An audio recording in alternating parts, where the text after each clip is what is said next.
Hello, everyone. Welcome back to Wine by the Bay TV. I'm your host, George Bachara. Once again, we're sponsored by the Goosehead Insurance Agency, the Bachara Agency, my agency. Follow the link in the description box below to go ahead and get a free estimate or quote, I should say, about insurance.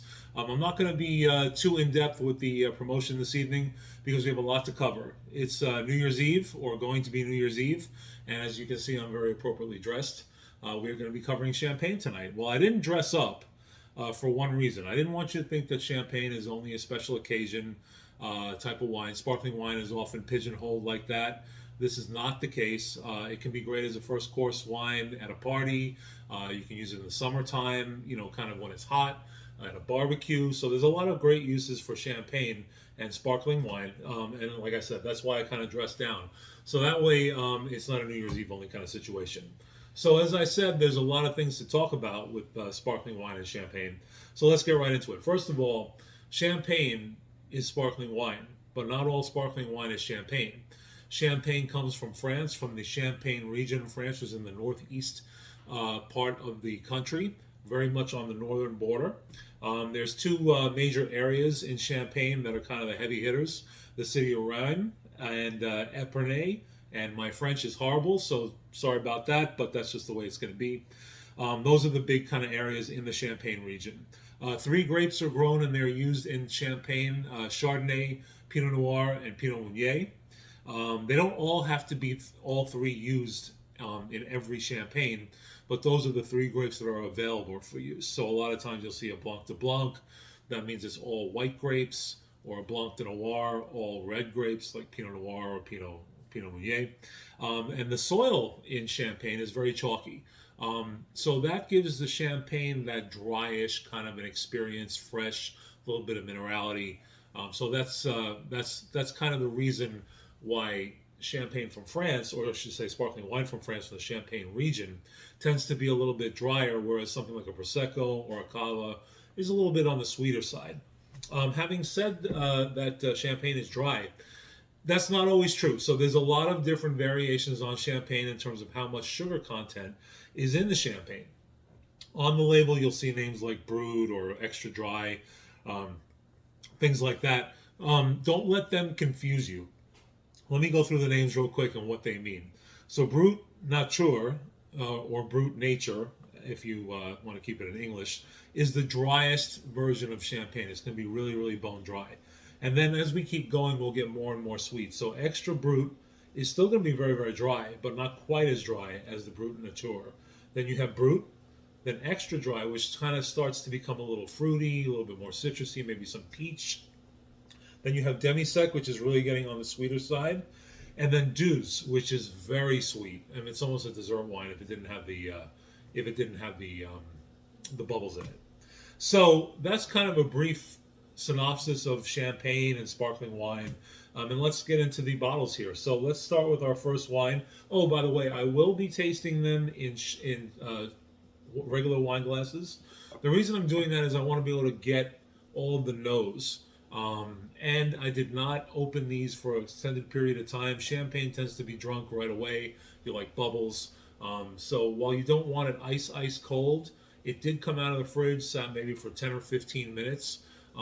So what I wanted to do really is simulate how you would serve this, either for yourself or for your guests. It doesn't make sense to serve it at room temperature, give you all these flavors, and then you're not going to taste it. So again, try not to make it ice cold, but you do. It will be chilled. Let's face it. It is what it is. So we're going to use our standard wine glasses, and we're going to start with the Louis Roederer. It's a non-vintage. All these champagnes are non-vintage. By the way, many champagnes and many sparkling wines generally are non-vintage because they want to keep the style consistent year over year.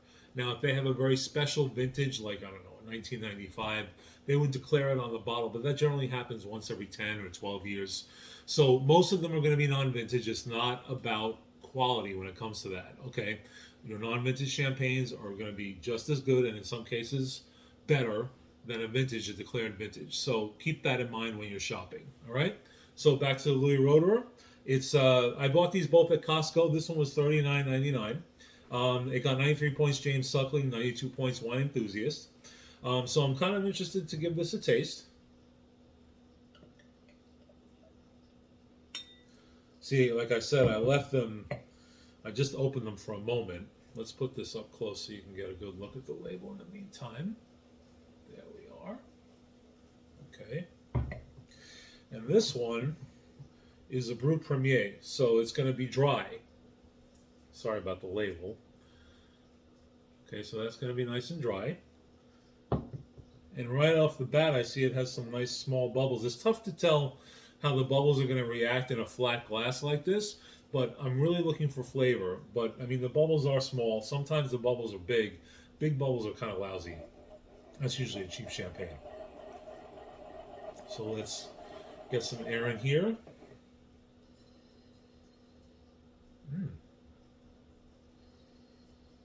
Again, as we know, I'm not a white wine drinker. However, there's a time and place, and champagne is always welcome for occasions. So I'm getting a little maybe white peach, pear,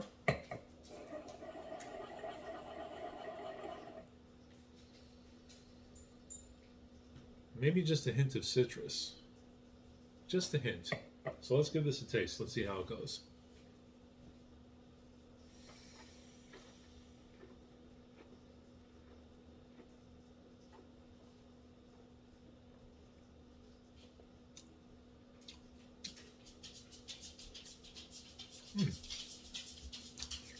Yeah, I'm kind of getting the same kind of flavors that I got on the nose, which is nice. It's nice to experience what you smell. The peach is definitely more muted on the palate than it was in the nose. I'd say it's more of a pear, maybe some apple, but a ripe apple, not like a Macintosh or anything. Something that's a little sweeter. One more try.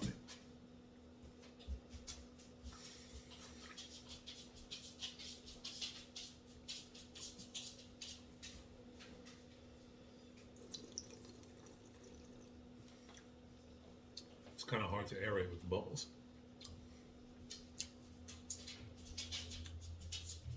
This is a solid champagne. It doesn't have a whole lot of the brioche notes or like a buttery bread kind of thing, toast.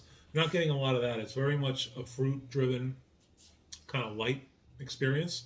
So this is a good champagne, especially as a first course to kind of drink. It's very pleasant, absolutely, but it's not very complex. So I think 93 points is a little bit aggressive. So is 92. I would say 91 plus. 91 plus points. Very, very drinkable. Excellent champagne. But it's not super sophisticated. It's not something that's going to develop as you continue to drink it. So that's my only caveat with that. But really a solid offering, the Louis Roederer. So let's make a little space here.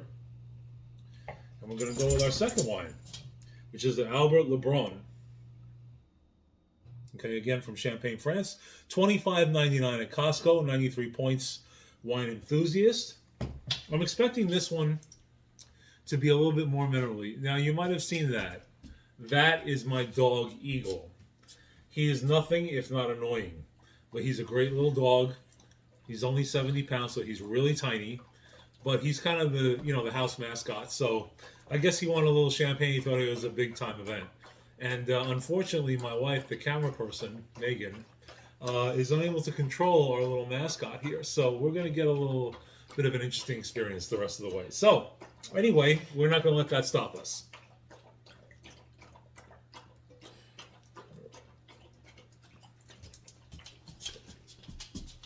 All right. So that's that right there. While we wait for the bubbles to dissipate a little bit.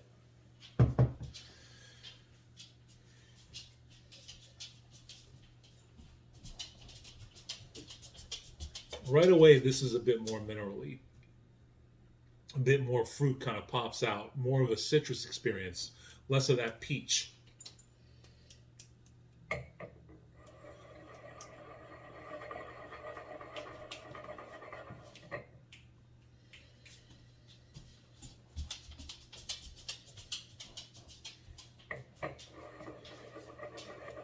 There's a little bit of alcohol coming through on this one. It wasn't necessarily as present on the nose with the Louis Roederer, but still not like overpowering, which is good. This is a little bit more of a, let me see. This is like a light pale yellow, or this is more golden. Not dark golden, but just more golden. This is more of a like a lemon look. Light yellow color. Light yellow color.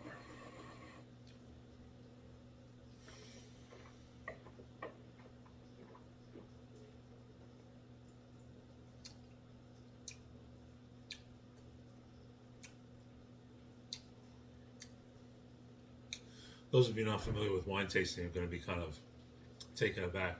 But this has a little cat pee flavor to it.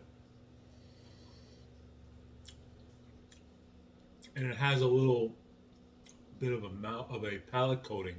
It's kind of coating the tongue a little bit, almost like a little bit of vanilla. It doesn't have a strong vanilla flavor, but it definitely coats your palate way more than the Roederer did. The Roederer was very bright.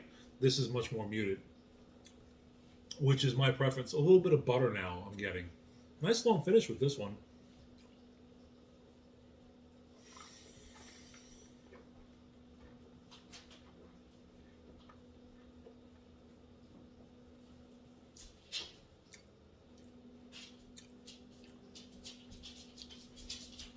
This definitely has more weight in terms of mouthfeel. The other was very bright, almost like a Pinot Grigio or Pinot Gris. There's a little element of buttered toast on this one, more butter than toast, really. This is more to my liking.